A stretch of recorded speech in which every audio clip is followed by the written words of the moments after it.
چه خبر؟ خوبی؟ راضی هستی؟ همشون همینن. نه همشون همینن. 2-3 صبح یهو بیدار میشه همشون همینن. انگشتای پاشو مگه نمیگی؟ رو هر انگشت چند تا خال موه دیگه، مثل پاستیل خیس که میفته رو فرش. میدونم چی میگه. نه مال منم همینه. من دقیقاً این مشکل دارم. دوستم جدا بخوابم. این نفسش بهم میخوره وای.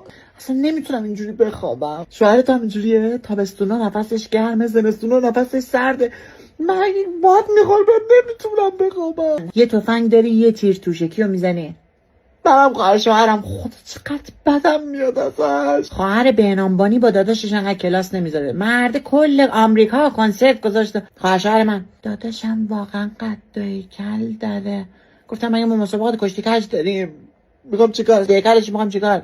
بری کار کنه پول در بیاره. والا کتف شوهر تو هم مو داره؟ کتف چرا باید مو داشته باشه؟